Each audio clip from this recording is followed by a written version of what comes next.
Hello, friends, and welcome to another episode of the Concussion Nerds podcast. And I've been loving these weeks because we're welcoming guests who are really passionate, as you well know, in this space of concussion and brain health and healing.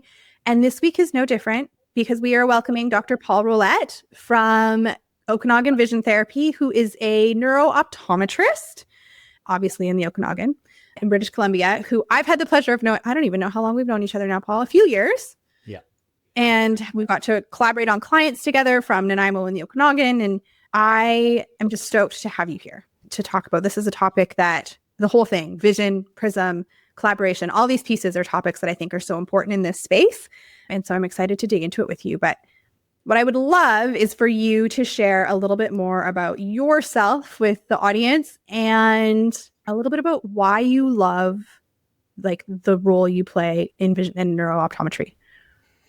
Yeah, well, thank you for that, Natasha, and thanks for having me. Yeah, I know, as you mentioned, we've collaborated on a number of clients, and it's always been a very positive experience on our end and yours as well. And in terms of sort of how we kind of got into this role, I think my story is probably similar to a lot who find their way into rehab. I had versions of rehab. I'd had an injury, a pretty bad concussion myself at the start of optometry school, and it had major impacts on my visual system. And I remember I wasn't fully able to get it resolved until kind of the end of my fourth year. And I was just very frustrated about the fact, and no fault to anyone, but I was in a school that was focused on vision, and a big bulk of my issues were visual. And I found a way to navigate it. I've always been an auditory learner primarily, but it was just sort of frustrating that, it was in an area where, it should have been a little bit more accessible. There should have been more awareness, at least, or I should have done more research or known more about what to do. And I just said, this is something that I think we really need to kind of shine a light on and bring more awareness. And so, my career kind of, initially kind of right off the hop was, geared towards sort of two main areas, I suppose three, but that visual rehab component. So concussion, whiplash, stroke, recovery, and then kids who were just developmentally maybe struggling with eye teaming or tracking or focusing issues. So we kind of have a nice blend, and then we'll also work with athletes. And so for me, I suppose it was a personal journey. What I enjoy about it is it's a unique opportunity for you to, really be with an individual and to kind of, assist them in a way that is just so profoundly meaningful to their life and their ability to get back to work or school. And so you just end up developing these relationships where it feels like a very rewarding experience. It can be challenging. It's never fun to see people going through hardship, but when you have some tools where you can, really help to elevate them through that, it's just a very rewarding way to spend your days. I love that. Thank you. I want to hit on a little piece that, because it comes up in the PT world a lot. And in all honesty, it comes up when I hear about people who go see optometrists a lot. So let's just kind of clarify in the terms of like neuro-optometry for our listeners that is not a piece that you learn, if I understand correctly, in optometry school. And so anyone who is an optician or an optometrist is not an optician, I'm an optometrist, does not necessarily have this like functional vision component. It's an additional level of a training and fellowship you've done after optometry school, correct? That's correct. And the fortunate thing is it's evolving. I know a lot of curriculums in optometry school have a, more of a dedicated role in rehab or more education that's happening, mostly in your third and fourth year. And so people are getting more and more exposure to it. I would say thereafter, though, the bulk of sort of the learning and the training is, managed through a couple different ways. There's fellowships that you can do in vision development and visual rehab through a number of different organizations. We also have, a number of residencies where people can dedicate a year afterwards working at a university or in a private clinic where their main focus is on visual rehab and vision development. And so it is a little bit of an addition to the 4 years of schooling. And to be honest, it's, as you know, even that extra year or two is not enough. You're kind of learning and evolving for, decades as it seems. And so, yeah, it's a bit of a separate subset, how many people set up their clinics or their sub-clinics around rehab. Yeah. So I always say, the reason I started Concussion Nerds, so like my clinical mentorship program, is that I felt that the standard of care and the bar, let's say, that people had to meet for concussion assessment and rehab, for lack of a better term, was way too fucking low. And there actually is, in the PT space, particularly, like there isn't a standard that we follow to assess and treat a new concussion, which is why I always say to clients, like, if you've seen one PT, you've seen one PT, which sucks. But like, this is why people end up sometimes seeing 20, 30, 40 clinicians. So my whole reason behind starting my program was to like, no, let's actually set a fucking standard. And so, you know, if you see a concussion nerd, you know, you're going to get this type of assessment and this is what we're going to do. In the optometry space, is there, like when you go through these fellowships and you go, because I know there's different ones in through different organizations, but is there a standard you can expect from someone who's done like the NORA fellowship, or I should know the Canadian one, but like the vision therapy stuff through Canada? Yeah. Like, is there a standard we can expect in the optometry space? Or is it similar to the physio space that like when you get all this information and you create your own program kind of within your clinic?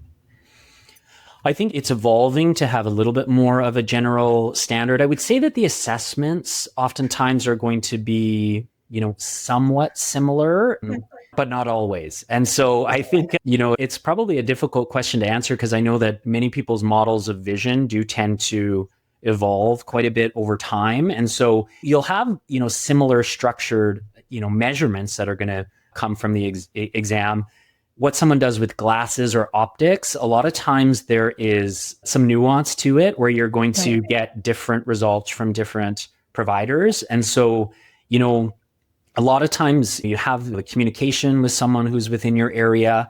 And then you as a provider, sometimes you want to look a little bit at results over time, you know, in terms of how someone may be prescribing lenses or glasses. Because even this is an evolving science and art within our field. There are so many people often think of glasses as those, you know, plastic things that are kind of sitting in front of your eyes, but there are so many nuanced elements. But stylish. Yes. Lovely glasses. I have two. Yes. Side note, brand new, these are my brand new screen glasses. And then I have a different pair of like regular everyday glasses. They have different prism levels in them based on like the demands of the task, because prism is such a hot topic in the concussion space. We are going to talk about that, but stylish as well. Yes. Plastic stylish things on my face. Yes, that is an important addition. Important addendum. Plastic stylish, but it often ends up being interesting because when you look at them, of course, they're going to look the same. You brought up prism, and we'll dive into that in a moment, but it really does come down to, again, a nuanced understanding of optics, you know, where the actual focal point is, what that's doing to space around you. And then again, whether we're adding a prism, which you don't see in the glasses, and people can prescribe in different ways, depending on, you know, the presentation. There's also subtle tints that are often used in many instances and cases. And my experience is sometimes people will see a tint in the glass and they might assume that's doing the work of the lens. And I would say, I mean, it's one piece of the puzzle. There's strength adjustments, there's prism elements, there's focal point sort of components. So it really is, and I don't mean to make it overly complicated, but no, I think that's important to say. Like it is complicated. It is not just like, let's pop a piece of glass with a prescription in a frame and say, here you go. It's like, I think it's actually really important to highlight the nuances and the science and the art and the critical thinking that goes into when you prescribe. Like when a good optometrist prescribes a lens, it's not, here's a checklist that tells me what to do. Like there really is a process behind it. And even to your point about different tasks, you know, the visual demands on our eyes are going to be different depending on the distance at which we're working. And so, you know, an optimal lens for distance, especially during recovery, is rarely going to be optimal for near work or close work. And so you may need a different strength, you may need a different prism, you may need a different therapeutic element. You may need to make sure it's fit properly, where the focal point is moved inward slightly if they're doing reading. There's a lot of layers to prescribing them. And so, you know, I know at our clinic, and I think many who do rehab, I mean, we dedicate a lot of time to kind of sussing out what the optimal lens will be for someone. And a lot of it will be, you know, allowing people to experience the prism or the lens while they're moving, while they're walking, while they're navigating space. Because ultimately, the way we often will do eye exams, as I'm sure you're aware, is, you know, we're in a dark room looking down a dark tunnel, really only, trying to optimize that central vision. And that may not be translate 100% into how someone is going to, navigate the world or, move their head while they're driving or in a grocery store. So those nuances of how people actually use your vision is really going to inform what you're doing with glasses. I think that's such a beautiful point. And because one of the pieces of things that you hear all the time, right? So obviously I've worked with neuro-optometry between you and obviously on the island, Cam McCroden, I don't know, for 9-10 years at this point. And so I'm very used to seeing that the close glasses, the far glasses, like I say every day, or close glasses, like very used to that model and methodology.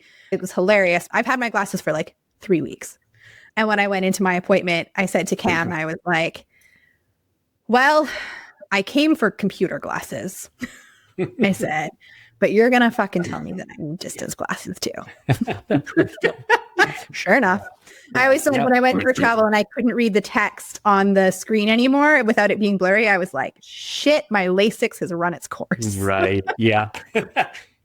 But so often what happens, and I would just love your comment on this, and you've kind of already done it, but like a summarizing comment. So I love how you addressed the point of like the lens that I'm using to stare at my computer for 6 hours a day is helping my visual system in that specific demand of task, which is very different, like you said, to when I'm driving my car or moving in my world and having to look around in these different places.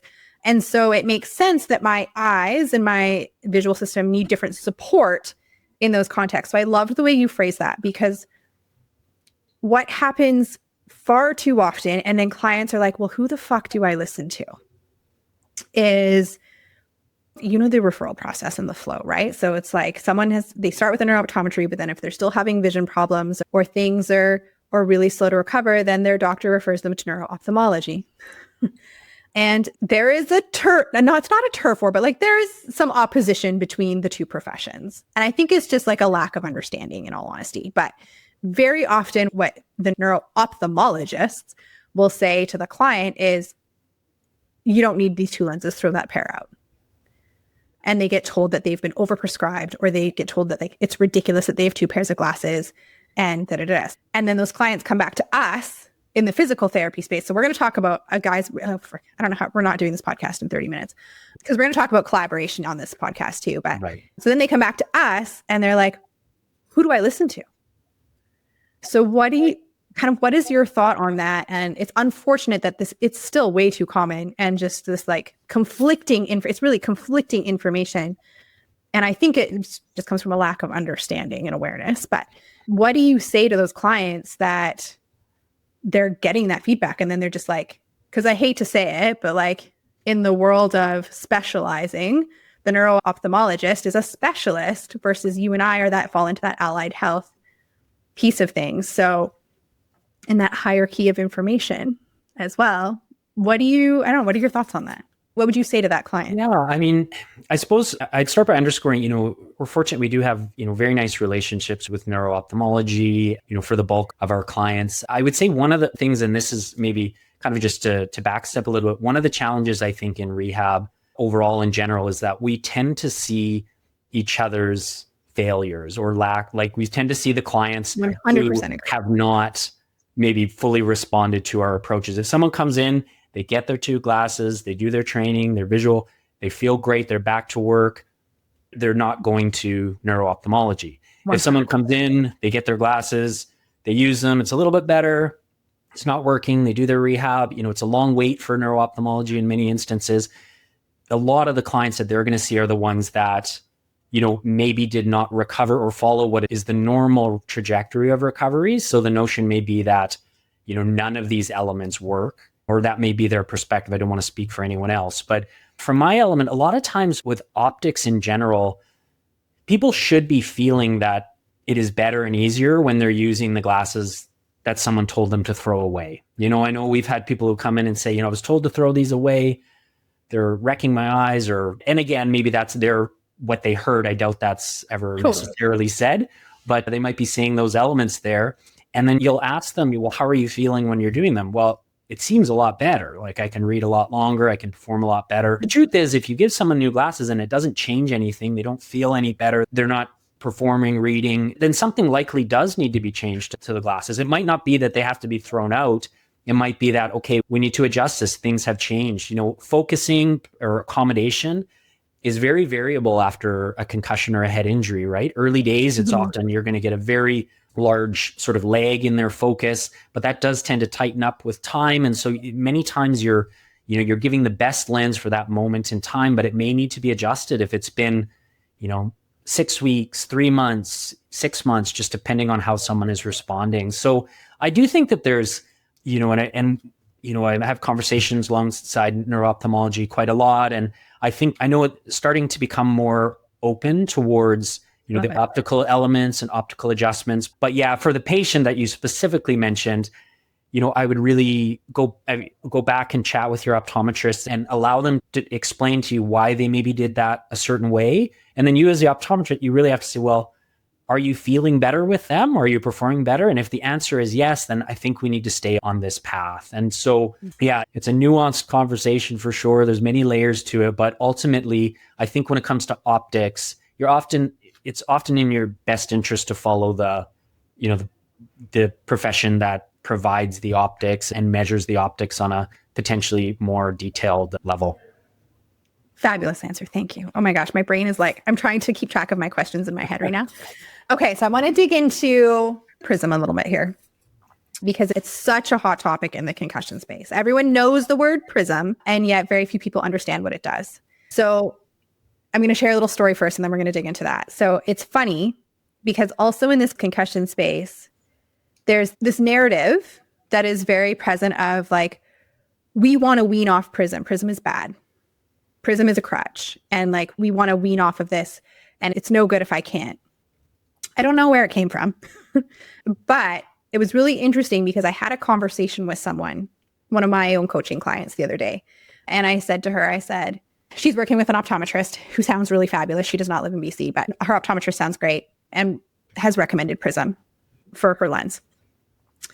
And there was, again, just some of that, like, am I going to have to be able to get rid of it? Like, am I going to need it for the rest of my life?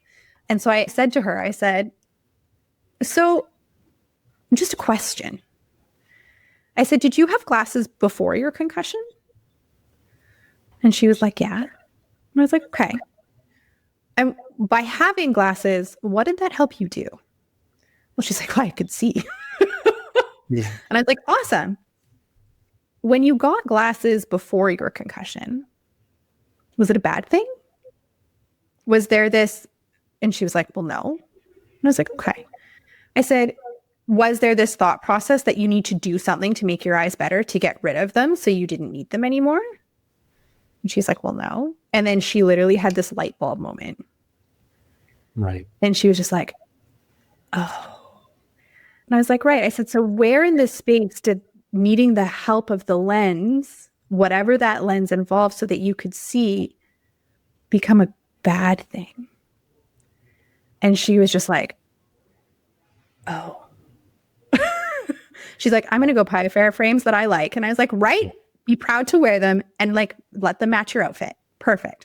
But it was this really interesting moment. And when the light bulb went off for her of like, oh, it completely shifted how she was thinking about it. And so I don't know where I share that story for if anyone else kind of on the journey.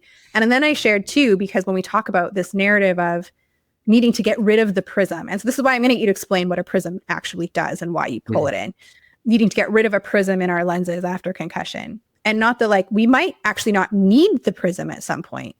And if therefore our system didn't need it for support, we could wean back off it. But if your system needs it, then you're going to have a prism. So when I got my glasses too, I had shared that story of like, I have base down prism. I don't remember what's in these ones, but in my other ones, hold on, you have to see these. They're very stylish, right? Very stylish, Paul. These are my distance ones. Oh, very nice. Yeah. They're very fun. Yep. But in those ones, there's a base down prism. Right. And I shared that with the group and I was like, there's a base down prism in these lenses that's never going away. Do I care? Absolutely not.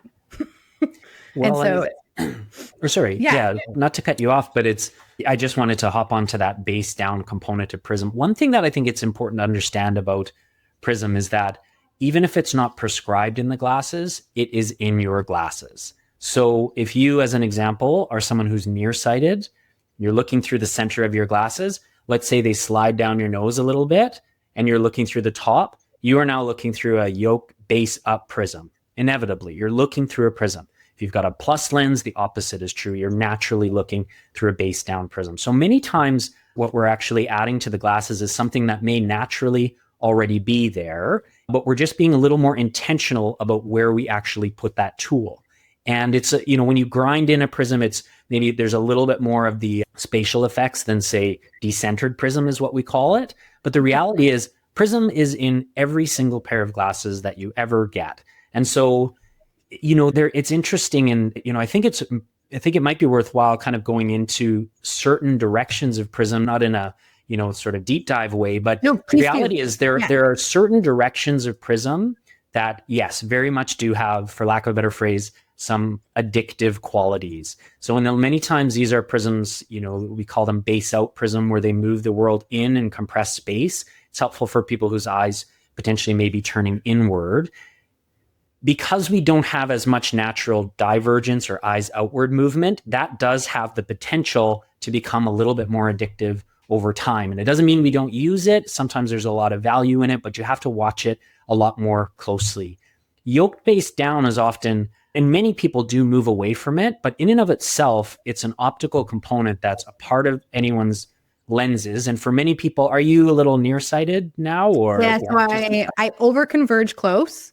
Right. But then I am nearsighted. Yeah. So and so sometimes a yoke base down prism is really just about kind of some orthotics on your eyes to ensure that they're maintaining stigmatism. That they're maintaining a better alignment and better posture. And I think the reality with optics is it's evolving so quickly because we've become so much more of a near-centered species, right? And so our eyes have not our distance-seeking organs. That's what they've been enough to do, and yet now we're doing so much more near work that some of the elements in glasses that maybe made sense, even 15, 20 years ago, we've had to sort of, evolve and keep up with. How do we ensure that someone's visual system's in the best posture, best focusing state possible? There's other directions, base in, which is moving things out, conjugate. So if we're converging, it'll move the image out on either side. So it takes a little bit of the stress and strain off of the convergent system. Can also help with VOR, or vestibular ocular response there. In those cases, to be honest, many of the, clinicians who've been doing this for a very long time, we're often using very small amounts. We'll call them micro prisms there, 0.5 to 1. It's usually and I don't want to speak for everyone, but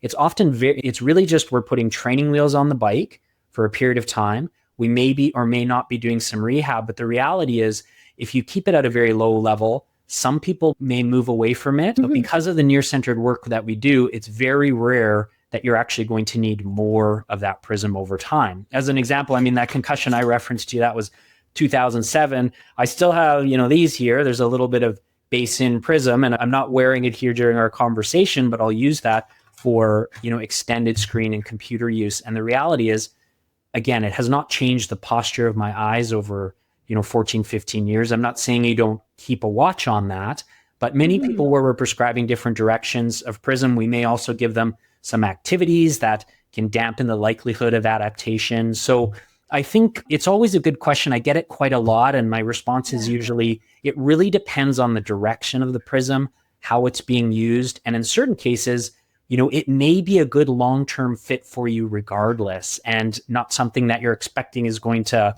balloon in number over time. So I think that conversation is important to have, and it's an important conversation to get out to the, allied professionals, because understandably there is that nervousness, prism we think of as this thing that we'll never get rid of.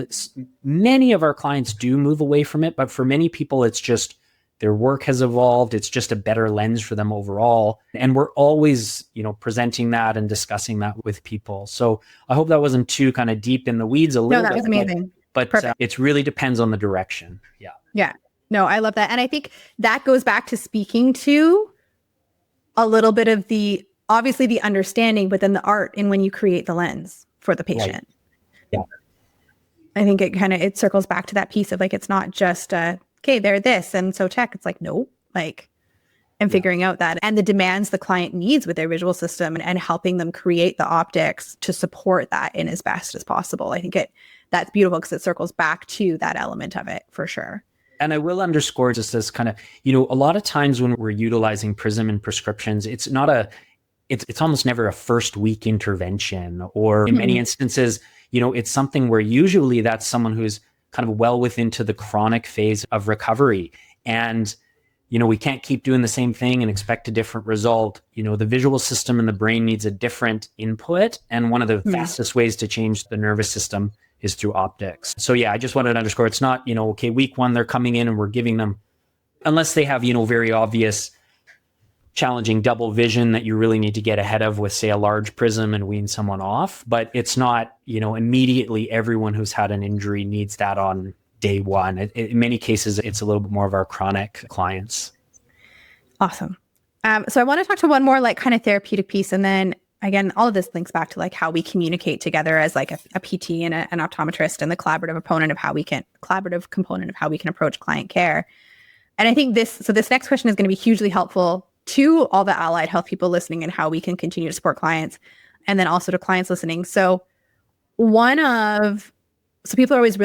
people go through the assessment, and you can obviously, like in that assessment, when you play with the prism and you put the prism or whatever, or the prescription, I keep saying prism, but like the prescription that is best going to support this person, like they feel it and they notice it in that appointment. Like it is obvious.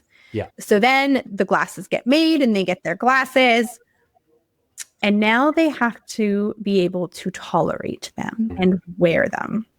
Yeah. And I'm going to say one of the most challenging things I think I see in our persistent clients who all have heightened nervous systems and all those pieces is now actually being able to tolerate and wear the lens, because I don't know a single one of them that can go, I think they can't wear it full time right away. And so I think I would love, just from your perspective and how you coach clients into when they get these new glasses that they had such a positive experience with in the assessment, to like now it's like, holy crap, I can't tolerate this for longer than an hour when I first put them on because I get a headache, which we know is normal. But what is the advice you give to a client to what is a normal response to receiving a new lens? What is an abnormal? And then I actually want to fit into like, how do you coach them to start to increase that wear time tolerance?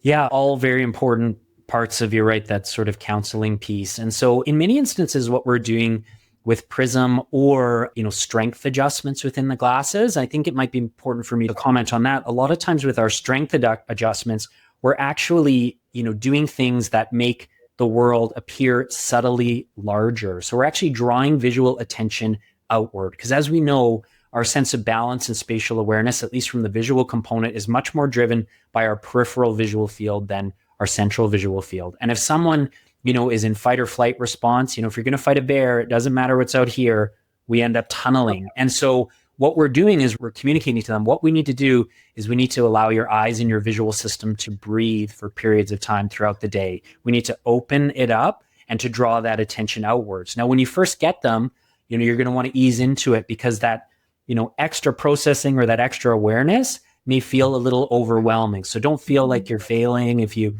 can't put these on and wear them all day. In fact, for many of our lenses, we're not asking people to wear them all day. Our general approach is to work up to about 4 hours per wear. And you usually want to begin, in the first handful of days, we'll tell people to use them for, 30 to 45 minutes. Sometimes let's say they're also doing gaze stabilization or vestibular rehab. It can be helpful in those instances, because by drawing that attention out while they're rotating their head to maintain the X, a lot of times they can keep stability better when they're wearing their glasses, or at least that's our experience. So we ask them to build up that wear time. And I really do, communicate that, these glasses they're almost meant as an activity when you're wearing them.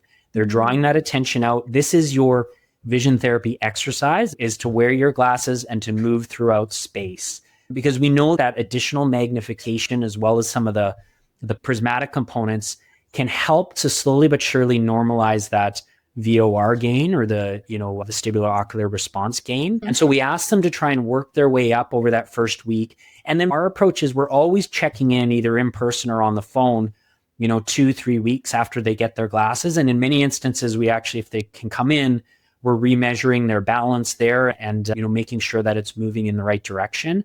So going back to your initial question, slow and steady, and think of the glasses almost as an eye exercise. And the vast majority, at least within our clients here, by the time they hit that week 3 or 4, usually they're very comfortable wearing the glasses for 4 hours a day.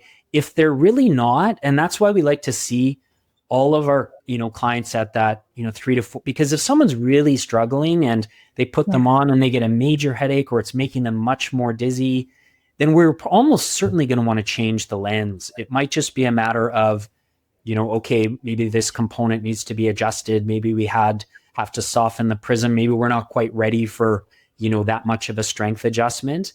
And so many of the providers in rehab, I know with ourselves, they'll have remake policies where, within a year, you can remake the lenses as many times as you need, because again, I'll often state, glasses are static and vision is dynamic. And this dynamic system has changed over the course of this period of time, whether it's a month, 3 months, 6 months, and now we need to meet it where it's at. So build up that wear time. Again, for the last 15 years, we've kind of set that 4 hours as a bit of a benchmark. And I suppose it's somewhat of our internal benchmark, but I usually kind of try to get people to that point with their distance glasses.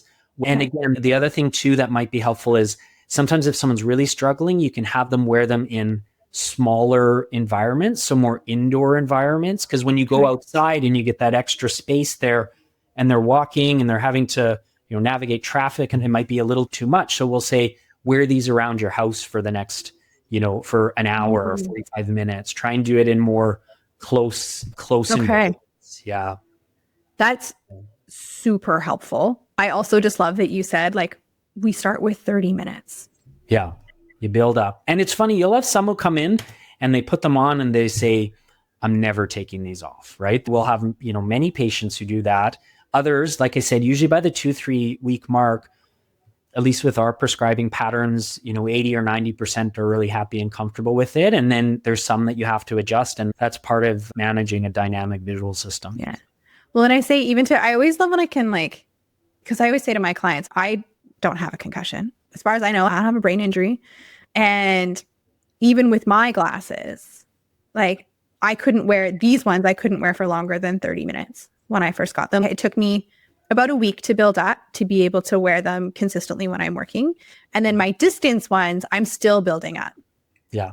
And so, I could tolerate the distance ones longer initially, but I'm still building up that overall wear time. And I can feel when they need to. And for me, it's a headache. I can feel when it's okay, that's good for today. That was super helpful. So as people are getting used to them too, because we know it's this piece of we're challenging our nervous system to shift and adapt too, right? Yeah. And so do you couple any of that with nervous system grounding exercises, or kind of encourage that piece too to help them? I always say the nervous system feel safe to the change that it's experiencing. Yeah, we definitely will incorporate those components or communicate with the allied, because many, if not all of our clients are working with allied professionals, and, maybe communicate that as well. We also, almost all of our clients, particularly when they have that autonomic nervous system dysregulation, will often utilize short-term bursts of what's termed optometric phototherapy. So it's filters that a lot of them are centered around your shorter wavelengths, kind of like your blues and purples, and they're quite dark and they're quite dense, but they're a little more targeted on eliminating, let's say, the central vision. Most of them are around 450 nanometers, which is primarily blue cones and, rods and IPRGC cells. And so in those situations, we'll often have them wear those in an environment. And it's honestly, there's more research coming out about it now, but it's fascinating what that does. We almost call them Advil for your eyes. When you're feeling that overwhelm, you're going to put this on for about 5 or 10 minutes. And it's truly remarkable, when you kind of find the right filter, how quickly it brings down that sort of nervous system and visual overwhelm. So we're not necessarily saying that someone needs that dark of a tint, in their full-time glasses, but we can do them as, inexpensive tools. So the vast majority of our again, chronic light sensitive symptomatic patients will be doing that in conjunction with wearing their therapy glasses. It's that kind of balance, that sort of push and pull balance that, is so critical in rehab. So we'll often include that as sort of their grounding exercise. We'll use light as a way to just sort of calm their nervous system, for lack of a better phrase. So yes. I love that. Paul, I feel like I'm just going to have you back, because I feel like we've covered so much already. And I know there's so much more we could talk about. For those listening, though, I am super excited because Paul and I are actually going to teach a workshop together in the new year, which I'm so stoked about. And then if you haven't already tuned in, season 1 of the Roundtable is officially live. And on season 1, we have a neuro-optometrist, but there's always questions about vision in concussion, always. And it's such a pivotal piece in the rehab process. And we didn't get shocked near about it as much. So you're going to have to come back. So having that collaboration between neuro-optometry and your PT or your chiro or your OT is, again, we talk about this team approach and how pivotal it is.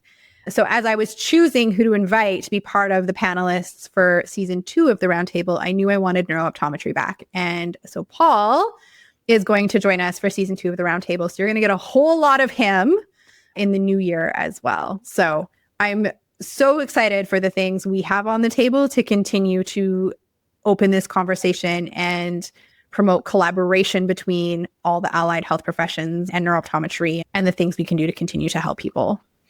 Yeah, and I'm really excited to be part of it. And I think you hit on collaboration. And I think one of the things I always like to discuss, the practical tools of because so many people you'll hear from the stage talk about collaboration.